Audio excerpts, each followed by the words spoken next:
Hey there everybody, what's going on? This is Fantacar with 100% Gaming and welcome back to another Grand Theft Auto Online video. Today guys, I'm going to be teaching you all the tips and tricks that I can so you can win these new Southern San Andreas open wheel Formula 1 races. Whatever you want to call them guys, that is what they are. Now guys, these races are very different to the ones that we have been used to in the past. There's so many different features of the cars.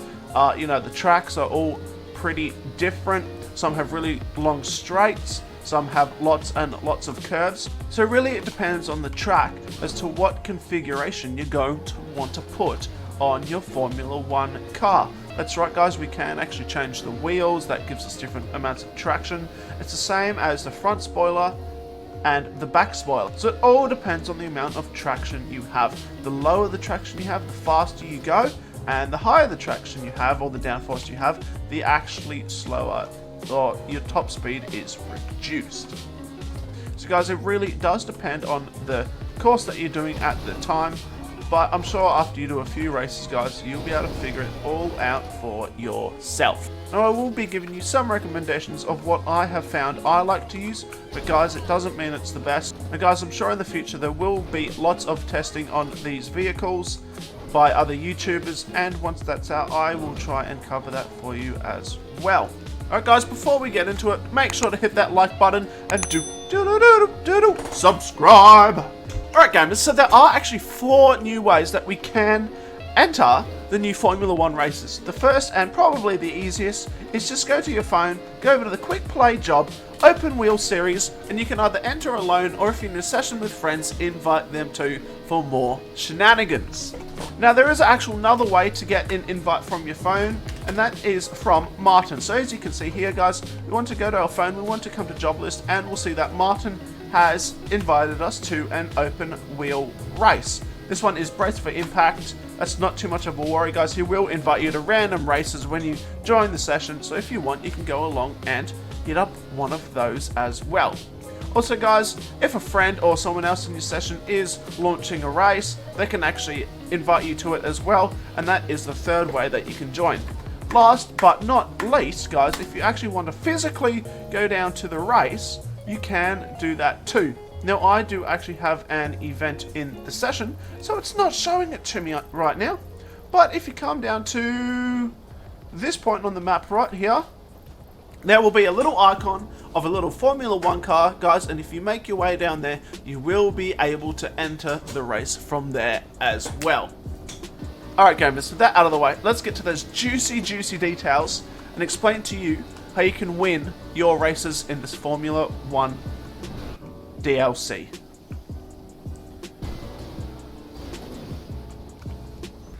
Alright guys, so I am hosting myself one of these races to show you guys all the settings that we can do. Alright guys, so I have launched my own race here so I can show you all the settings that you can do. Now of course the race type is normal or non-contact, it's up to you which way you want to do it. I have been doing a lot of non-contact in the races that I've been joining. Look, I guess it makes the racing better. Not everyone's crashing into each other and there's no sort of actually trying to sabotage each other, and especially with these vehicles guys, if you lose a bit of your vehicle it really impacts the performance.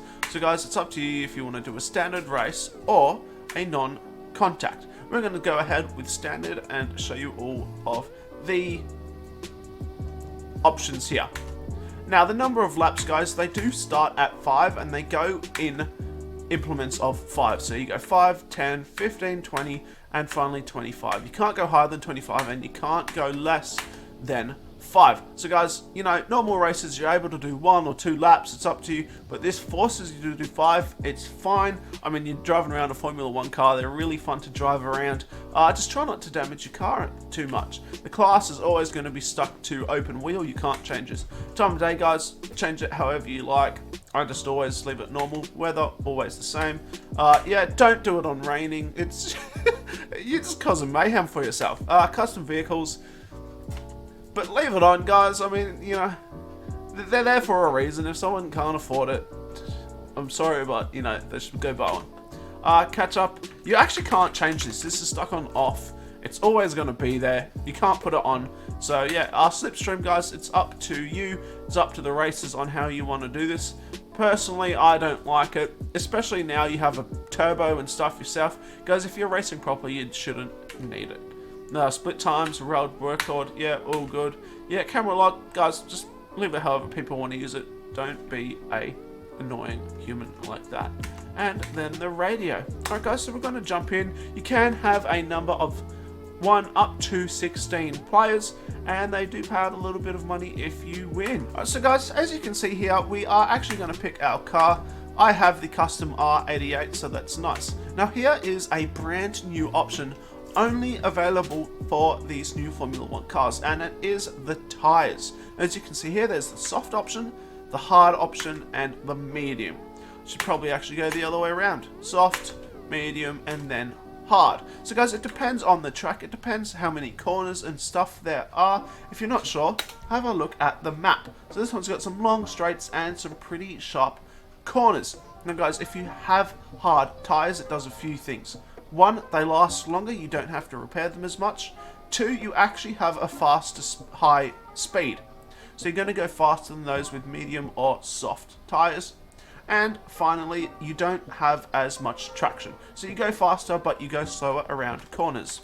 As for soft, guys, your wheels are softer, so they do take more damage. They do wear out quicker. So if you're doing lots and lots of laps, you might decide, well, you know, soft might be too soft and they will break down too easy, and I'm going to spend too much time repairing them at the stopping station, at the whatever it's called.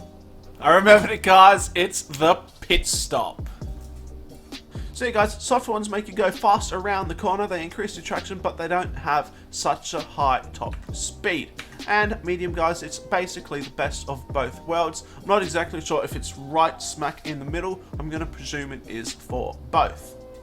So guys, as I said earlier, look at the map. Look how many sharp corners there are and stuff. Look how many straights there are, guys.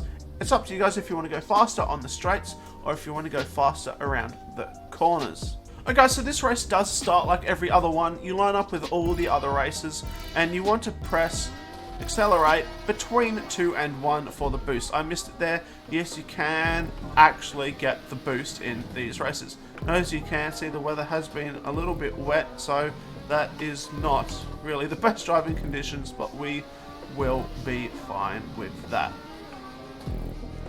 Okay, so we're just about to finish the first lap, as you can see here, and you can tell that we can either go straight or go right into the pit stop. Now if you look at my screen on the right hand side, you're going to see vehicle health and lowest tire grip. Now guys, when you crash into things or just when you're driving around the track, your tire grip will actually go down. As I said earlier, you know, if your tires are soft, they degrade faster. So guys, what you can do is you come down to the pit stop and you can see this little blue section here. What you want to do is you want to make to it, you want to stop. As you see, it charges up quickly and off you go. Now guys, you don't want to do this every single lap. It's really up to you. I generally let it wire it down all the way to about a quarter left, and then I go back and heal it a little bit. It depends how much long the race is, it depends how much longer, it depends if I have a lap or if I have another 5 laps to do, right? Guys, it's up to you to judge how effectively you want to upkeep your vehicle. Now, your vehicle doesn't just absolutely turn to rubbish when, you know, stuff's worn down. The biggest thing you need to worry about your vehicle is being damaged. So the actual bodywork of your car being damaged. So the front spoiler here and the rear one, guys, if you lose them, you have a significant disadvantage against anyone who actually still has them running. Now, luckily, you know, you can actually repair them at the pit stop. But, you know, if you get that at the start of your lap, you're in lots and lots of trouble. Okay, so I have lost my front spoiler now, and I think you can see just how significant losing that bit of equipment is. Yeah, to turn corners, I actually really need to slow down a lot. As you can see, I'm going to just go straight off the course, where earlier on I was fine. Now that's losing the front spoiler, guys. Let's see what happens if you lose the back spoiler. Alright guys, so I have lost my rear spoiler, and let's see what happens when I try and drive around like a normal person now. And as you can see, the tail just goes. It literally just doesn't let you turn around a corner. I'm going to take a few more corners. Yeah, as you see, you just put it in it really just doesn't let you go around it. So guys, if you have lost either your front or your back spoiler, you lose a heap of traction either at the front or the back of your wing, and you actually have to go really, really slow around the corners. Like, you need to slow down a lot. Now, I think losing the rear spoiler is more detrimental. Your car sort of just turns into a wild horse. It just goes absolutely everywhere. Now, the front, losing the front spoiler, it is, you know, it's not great, it's not fun, but you can handle it a little bit better in my opinion. It doesn't slide around so much. You do have to take the corner slow, otherwise you will just crash into something else. But guys, when you're trying to go fast, losing either one of these parts on your car just isn't worth it. Hopefully you don't lose it at the start of each course. As you saw there, just a little turn and I absolutely spun it. Now guys, I'm going to go into the pit stop so you can actually see that it repairs. But before that, I'm going to hold Y, I'm going to respawn. And as you can see there, guys, I didn't get any of my parts back. My vehicle health did not regenerate. My lowest side grip did not regenerate, because the only way to fix these issues is to come to the pit stop, stand in a circle, and off you go. Now, everything is repaired and you're good to go again. Now guys, you should only have to do this once or twice per race. A 5-lap race, this one, you probably won't even need to do it unless you have crazy people driving into the front or the back of you. Okay, anyway, so guys, I just lost the middle bit there. We're going to see that it actually really doesn't do too much to your car. It really doesn't add any performance or anything in my opinion. It just looks cool. Look, it is part of your vehicle health. You know, you can't just keep crashing your vehicle like that. But as long as you keep the front and the rear spoiler, guys, your car should be flying through these corners like butter with ease. Right guys, and the last tip for doing these races is these cars actually have a nitrous boost, if you will. So guys, once you brake around a corner, come out of this one here, around we go. Once you come out of a corner and you slow down, you actually get a recharge boost, which looks just like that. And I'm going to slow down, guys, and you can see in the bottom left hand corner, that yellow bar, that is your boost. And when you do slow down, guys, it does recharge. Now, you don't want to be going really fast and then just stop, slow down, and to, you know, regenerate your boost, guys. You do want to just use it on the big long straight lines. It's not really ideal using it, you know, around a little corner, somewhat in this situation here, unless, you know, you're really close to the end. You know, the end's just around a corner, you need to get in front of someone, guys. Like, it's the last effort ditch, but you really don't want to use your boost, say, here. Why? Because it's just not long enough of a track. You just crash into a wall. You just don't get the full benefit of it. Or if you come around here, shoot through like this, guys, that is the best way to use your boost. Come through here, slow down again. You know, got a little bit of that boost back. Got about a half back around that corner. And then we're good to boost through again to the finish line. It's also important to note that you cannot boost on the first lap. So guys, if you're trying to boost and it's not working, that's why. On the first lap, you cannot use the boost, but once you hit that second lap, guys, it will be opened up for you to use. So guys, if you're wondering, as I said at the start of the video, the front and the rear wings actually give us different traction amounts. So right now, I'm going to put up two different images. One for each different Formula 1 car available for us to drive right now. And these actually show us the differences in what spoiler we use. So the best way to explain this, what's happening here, guys, is if you pick a spoiler with a high score, it means that there's less force and traction, but you get more speed. And if you're picking one with a low score, you're getting low speed, but more downforce and traction. So guys, if you pick for a low score spoiler at the back and the front, you guys are going to have more speed around the corners, but you're going to be slower in the long straight sprints. And if you pick a higher score, guys, you're going to be faster in the long straight sprints, but slower around a corner. Now guys, for my suggestion, I'm going to say that you go a little bit higher up on the list. To be honest, these cars have such good traction already, I don't think you really need to worry about adding more.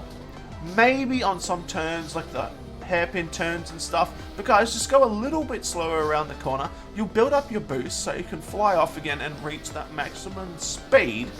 as fast as possible. The cars seriously do just have an amazing amount of traction, so I believe trying to put a little bit of extra speed on your vehicle is going to be the best way to go in most of these Formula 1 races.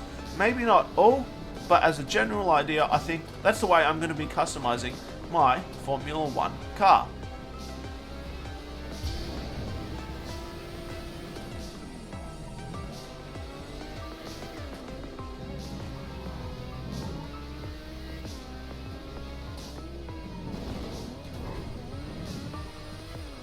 Alright gamers, thank you so much for watching yet another Grand Theft Auto Online guide. Guys, if you've enjoyed the video, leave it a like, but if you find it helpful, please make sure that you do subscribe!